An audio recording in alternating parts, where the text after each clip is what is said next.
നമസ്കാരം. UDF government വന്നിട്ട് പുതുക്കിയ ഒരു ബഡ്ജറ്റ് അവതരിപ്പിച്ചു. വളരെ കുറഞ്ഞ ദിവസമേ ആയിട്ടുള്ളൂ. ഒരു മാസം കഴിഞ്ഞു, 2 മാസം പോലും ആയിട്ടില്ല. പക്ഷെ നമ്മുടെ വിചാരണ സഖാക്കളും വിചാരണക്കാരും വിവാദക്കാരും ആഘോഷിക്കുകയാണ്. ഒരു ഗവൺമെൻറ് വന്ന് ഒരു ബഡ്ജറ്റ് പുതുക്കി അവതരിപ്പിച്ച് 4 ദിവസമായില്ല, ഒരു പദ്ധതിയും ആരംഭിച്ചില്ല. പദ്ധതി തുടങ്ങാൻ പോകുന്നേ ഉള്ളൂ. ബഡ്ജറ്റ് സമ്മേളനം പോലും കഴിഞ്ഞിട്ടില്ല. 7-ാം തീയതി വരെ സമ്മേളനമുണ്ട്.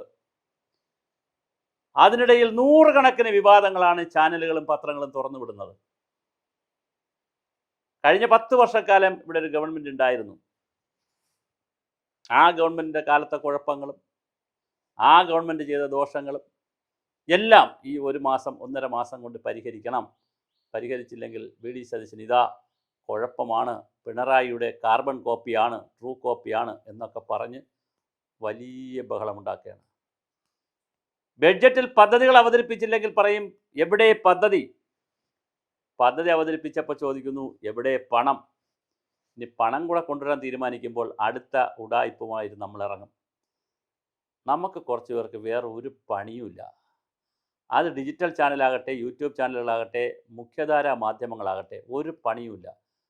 വിവാദങ്ങൾ ഉണ്ടാക്കുക, തർക്കങ്ങൾ ഉണ്ടാക്കുക, എല്ലാ ദിവസത്തെയും അന്തിച്ചർച്ചയ്ക്ക് ഏതെങ്കിലും ഒരു തർക്ക വിഷയം എടുത്തുകൊണ്ട് വരിക, ആ വിഷയത്തിൽ അലക്കി വെളുപ്പിച്ച് ജനങ്ങളിൽ വലിയ കൺഫ്യൂഷൻ ഉണ്ടാക്കുക.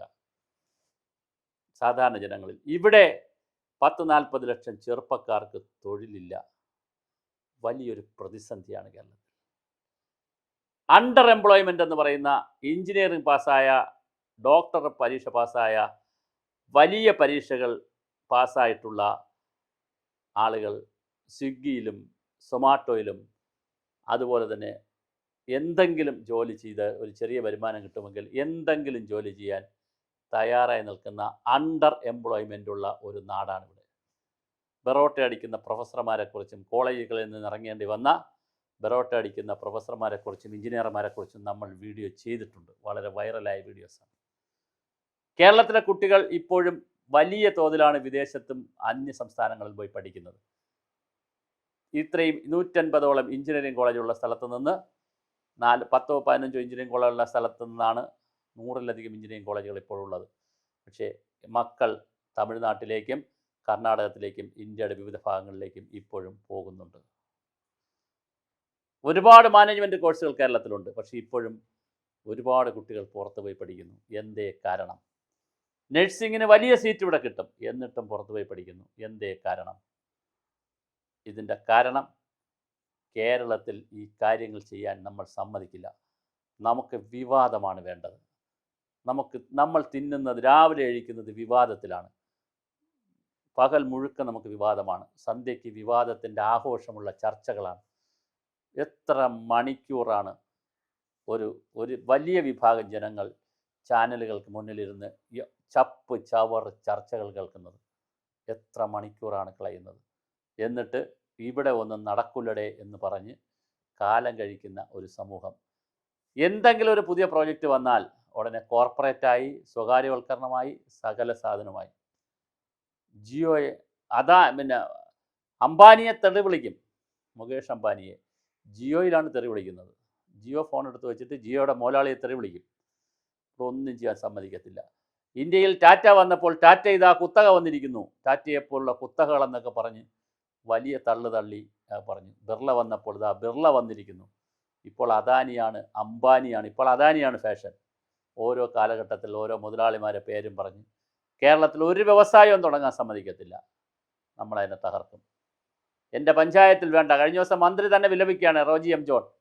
വ്യവസായം വേണം, എൻ്റെ പഞ്ചായത്തിൽ വേണ്ട എന്നാണ് ജനങ്ങളുടെ തീരുമാനം. മാലിന്യം സംസ്കരിക്കണം, എൻ്റെ പഞ്ചായത്തിൽ വേണ്ട.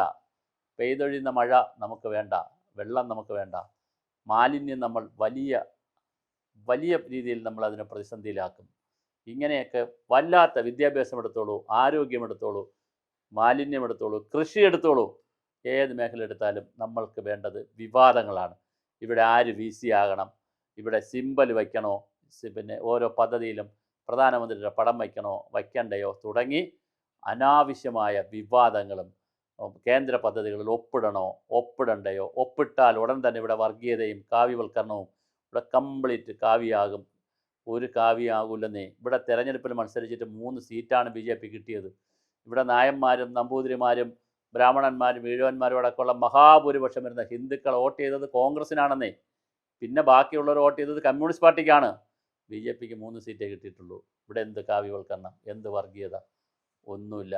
അപ്പോൾ ഇതെല്ലാം പറഞ്ഞ് കേന്ദ്രത്തിൻ്റെ പദ്ധതികൾ വാങ്ങാതിരിക്കുന്ന പരിപാടികൾ, അത് വാങ്ങിയാൽ അതിൽ വിവാദമുണ്ടാക്കുന്ന പരിപാടികൾ, ഒരു ഗവൺമെൻറ് വന്നാൽ ഗവൺമെൻറ് എത്ര ദിവസം അവർ ഭരിച്ചു എന്ന് പോലും നോക്കാതെ, അവരെന്തൊക്കെ പദ്ധതി കൊണ്ടുവന്നു നോക്കാതെ ഉടനെ തന്നെ എല്ലാവരും എടുത്തു വെച്ച് കീറി വിളിക്കുകയാണ്.